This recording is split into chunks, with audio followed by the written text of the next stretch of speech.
یا نبی سلام علیکہ، یا رسول سلام علیکہ، یا حبیب سلام علیکہ، صلوات اللہ علیکہ، یا نبی سلام علیکہ۔ بسم اللہ والحمد للہ والصلاة والسلام علی خاتم النبیین۔ جلیل القدر صحابی رسول حضرت سیدنا ابو ہریرہ رضی اللہ عنہ بارگاہ رسالت میں حاضر تھے۔ حضور علیہ السلام نے جب دیکھا تو ارشاد فرمایا، اے ابو ہریرہ، کیا تمہارے پیٹ میں درد ہے؟ تو عرض کی، جی ہاں یا رسول اللہ صلی اللہ علیہ وسلم۔ تو آپ صلی اللہ علیہ وآلہ وسلم نے ایک شفا بخش عمل عطا فرمایا جو کہ بالکل آسان ہے۔ وہ کیا تھا؟ آپ صلی اللہ علیہ وآلہ وسلم نے ارشاد فرمایا، قم، یعنی اے ابو ہریرہ اٹھو، فصلی، اور نماز ادا کرو، فإن فی الصلاۃ شفاء، کیونکہ نماز میں شفا ہے۔ سبحان اللہ، اسلامی تعلیمات کی کتنی برکتیں ہیں۔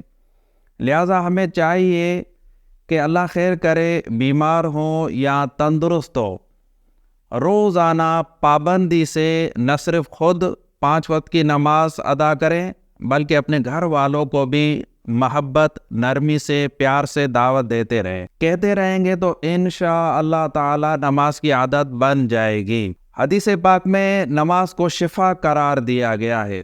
بے شک اس میں کوئی شک نہیں کہ اگر کوئی مسلمان صحیح طریقے سے شرائط و آداب کی رعایت کرتے ہوئے نماز ادا کرے تو شفا ہی شفا ہے۔ لہٰذا ہمیں چاہیے کہ ہم نماز کو پہلے صحیح طریقے سے ادا کرنا سیکھیں اور پھر توجہ سے محض رضا الہی کے لیے نماز پنجگانہ ادا کریں تو اس کی برکتیں ہی برکتیں ہمیں حاصل ہوں گی۔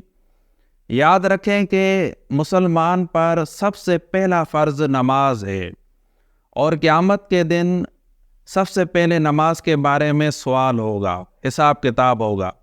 لہٰذا ہمیں نماز کے معاملے میں سستی نہیں کرنی چاہیے اور ذوق و شوق سے روزانہ نماز پڑھنی چاہیے۔ ایسا بھی نہ ہو کہ کبھی پڑھی کبھی نہیں پڑھی، یہ عادت اچھی نہیں ہے۔ یا بعض لوگ جو ہے صرف جمعے کی پڑھتے ہیں، بعض صرف عید کی پڑھتے ہیں، یہ بھی نہیں ہونا چاہیے۔ نماز جو ہے سید العبادات ہے، یعنی تمام عبادتوں کی سردار ہے اور یہ فرض عبادت ہے۔ ہم اس کو اہمیت دیں، اس بات کو سمجھیں۔ آج مسلمانوں کی اکثریت جو ہے بے نمازی ہے۔ شاید اسی وجہ سے ہمارے جو ہے معاشرے میں طرح طرح کی بیماریاں جو ہے پائی جاتی ہیں اور لوگ امراض میں مبتلا ہیں۔ اچھا، بعض اوقات ایسے ہوتا ہے کہ کچھ لوگ نماز پڑھتے ہیں تب بھی جو ہے بیماریوں نے گھیرا ہوتا ہے۔ یہ تو یا تو اللہ کی آزمائش ہوتی ہے یا پھر جو ہے صحیح طریقے سے ہم نماز ادا نہیں کرتے۔ اکثر لوگوں کو دیکھا گیا ہے کہ نماز میں غلطیاں کرتے ہیں۔ نماز سے پہلے وضو ہوتا ہے، غسل ہوتا ہے، یعنی اگر کسی پر غسل فرض ہے تو ظاہری بات ہے وہ غسل فرض اپنا جو ہے اتارے گا، اور اگر غسل فرض نہیں ہے تو پھر وہ وضو کرے گا۔ اب دونوں طہارت ہے، غسل بھی یہ بھی، تو اب یہ صحیح طریقے سے ہوں گے، طہارت صحیح ہوگی، نماز تو پھر بعد میں قبول ہوگی نا۔ لہٰذا ہمیں چاہیے کہ ہم نماز کی شرائط، اس کے آداب، اس کی ضروری جو باتیں ہیں، مسائل ہیں، یہ ہم سیکھیں اور پھر نماز ادا کریں۔ تو نماز الحمدللہ بہترین اعلیٰ عبادت ہے، سکون بھی ہے۔ آج لوگ جو ہے سکون کے لیے، آرام کے لیے مختلف طریقے اختیار کرتے ہیں۔ ہم پریشان ہو یا نہ ہو، ہم نماز پڑھتے رہیں، کیونکہ نماز جو ہے اللہ نے فرض کی ہے۔ یہ تو حضور علیہ السلام نے اس کے فضائل میں ارشاد فرمایا کہ یہ شفا ہے، یہ نور ہے، یہ مومنوں کی معراج ہے۔ بعض روایات میں یہ بھی آتا ہے۔ تو نماز کی عادت بنائیں۔ نماز پر سائنس نے بھی بڑی ریسرچ کی ہے اور اس کے بڑے طبی، سائنسی، دنیاوی فائدے اور برکتیں ہیں۔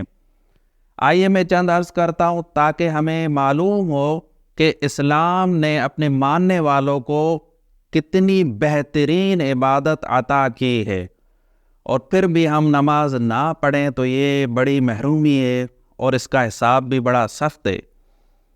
نماز جسم میں خون کی روانی کو بہتر رکھتی ہے اور یہ اچھی صحت کے لیے ضروری ہوتا ہے۔ نماز میں یہ خاصیت ہے، یہ ہمارے جسم میں خون کی روانی کو اعتدال میں رکھتی ہے۔ نماز جو ہے جسم کو، بدن کو ڈھلکنے سے بچاتی ہے، نماز سے ہاضمہ درست ہوتا ہے، اور نماز ادا کرنے سے جسم کے تمام اعضاء کی ہلکی پھلکی ورزش بھی ہو جاتی ہے۔ اسی طریقے سے نماز پڑھنے والے لوگ جو ہے کولیسٹرول، یہ بلڈ میں ہوتا ہے، بڑھ جائے تب بھی مصیبت ہے، کم ہو جائے تب بھی مصیبت ہے، تو یہ نماز جو ہے یہ کولیسٹرول کی مقدار کو اعتدال میں رکھتی ہے، اور نماز پڑھنے والا صاف ستھرا رہتا ہے، کیونکہ جب ہم نماز پنجگانہ ادا کرتے ہیں تو وضو بھی کرنا ہوتا ہے، صاف ستھرا بھی رہنا ہوتا ہے۔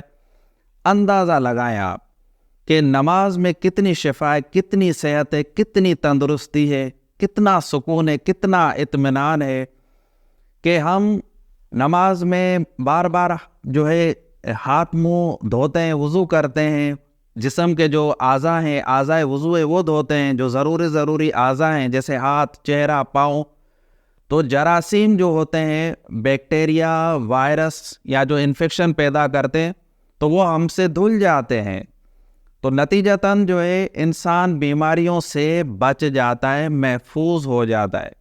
عموماً آپ نے دیکھا ہوگا کہ نماز پڑھنے والے لوگ تندرست رہتے ہیں، توانا رہتے ہیں، بیمار بہت کم ہوتے ہیں۔ اب اگر کوئی نماز پڑھنے کے باوجود بھی بیمار رہتا ہے تو آزمائش بھی تو آنی ہے نا اللہ کی طرف سے۔ اللہ ہمیں محفوظ فرمائے آزمائشوں سے، فتنوں سے محفوظ فرمائے، ہمیں صحت دے، تندرستی دے۔ کہنے کا مقصد یہ ہے کہ نماز جو ہے مسلمانوں کے لیے، مومنوں کے لیے شفا ہے۔ حضور علیہ الصلوۃ والسلام کو جب بھی کوئی اہم مسئلہ درپیش ہوتا تو آپ صلی اللہ علیہ وآلہ وسلم نماز ادا فرماتے تھے۔